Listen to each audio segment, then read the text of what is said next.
In the vast expanse of the cosmos, imagine a gas giant named Odin, a celestial behemoth rivaling Jupiter in size, created from the mind of astrobiologist Jonathan Cox.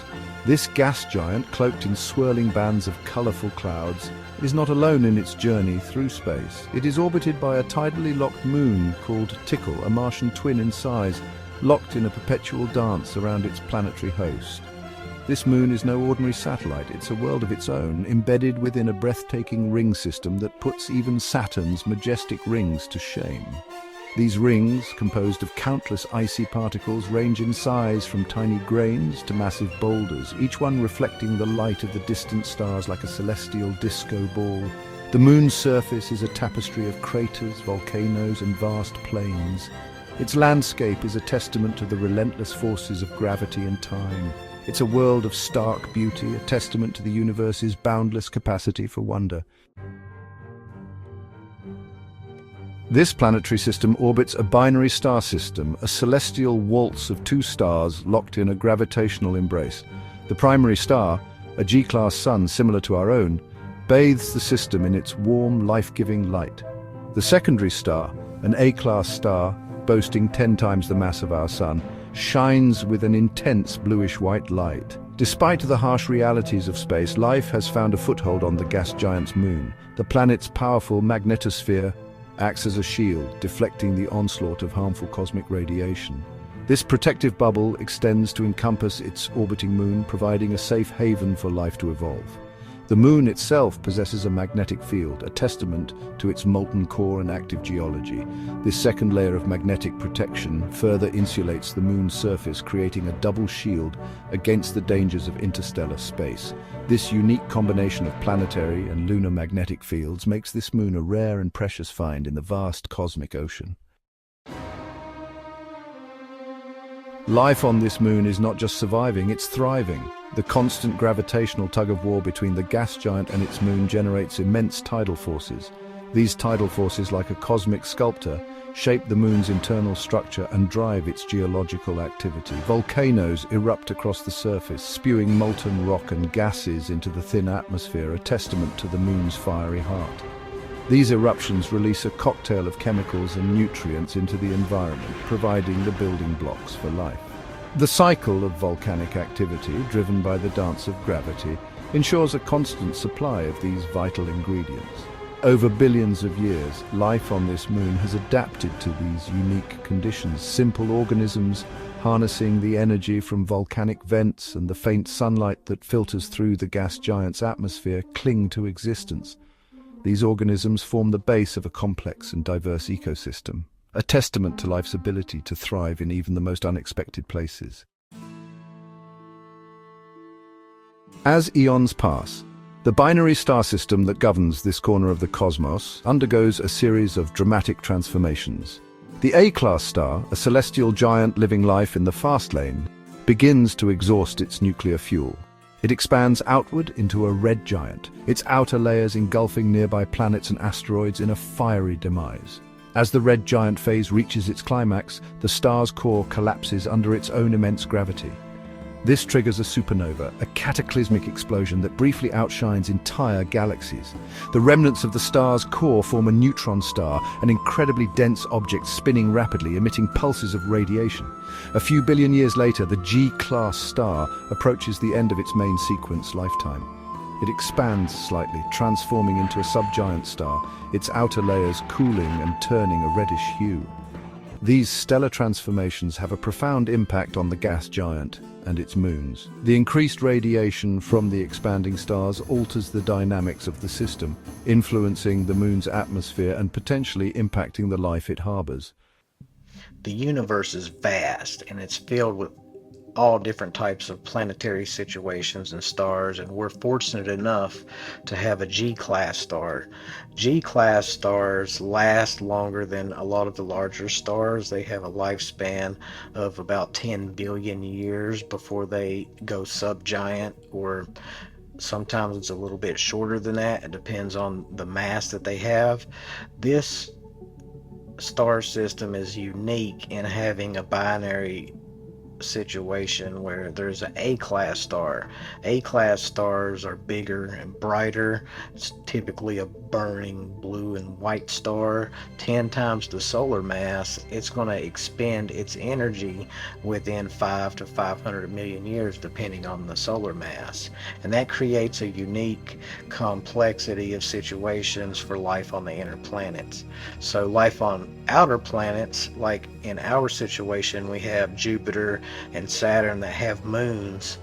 Those moons could theoretically experience life due to tidal forces pulling on the moon and geothermal heating and other ecological developments that help them survive in the harsh environments, and we call these extremophiles in the world of astrobiology. Now, for our system, it has some unique features and a unique star evolution going on. Space is vast, but it's not empty. It's teeming with giant clouds of gas and dust. These clouds are the birthplace of stars. Imagine one such cloud, a behemoth stretching for light years, drifting into the solar system. It's a slow process, unfolding over millennia. Our Sun, a humble G-type star in its sub-giant phase, continues to shine, oblivious to the cosmic ballet about to begin. This cloud, a stellar nursery, is dense with hydrogen and helium, the raw ingredients of stars. As it approaches our Sun, the gravitational pull between them intensifies. It's like a game of cosmic tug-of-war. This interaction disrupts the orbits of planets, sending some careening into the depths of space.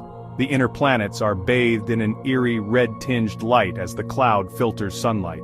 The once familiar constellations disappear behind this cosmic curtain. A sense of anticipation, of impending change, hangs heavy in the cosmos.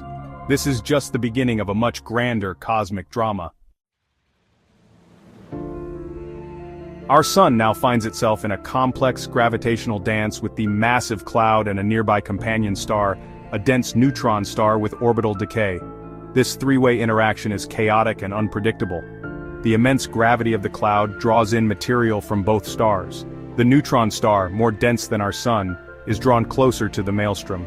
It's caught in a gravitational tug-of-war between the cloud and our Sun. Streams of stellar material are siphoned away from the neutron star, forming a swirling accretion disk around our Sun. This isn't a peaceful exchange. The influx of material triggers violent outbursts on the surface of our Sun. Giant flares erupt, dwarfing our Moon in size. These flares unleash torrents of charged particles into space. The solar system is transformed into a cosmic shooting gallery. The neutron star, stripped of its outer layers, is no longer a star in its own right. It's now a stellar remnant, a white dwarf, fated for expulsion from the solar system and to cool and fade over billions of years.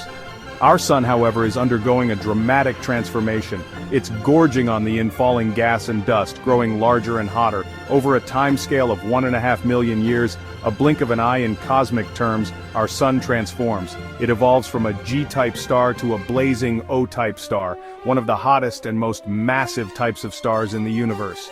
Its surface temperature soars, and it shines with a blinding blue-white light, a far cry from its previous yellow hue. The once familiar solar system is no more. The inner planets are consumed by the expanding star. The outer planets, if they survive, are left to orbit a much harsher, more intense star. The cosmic dance has reached its crescendo.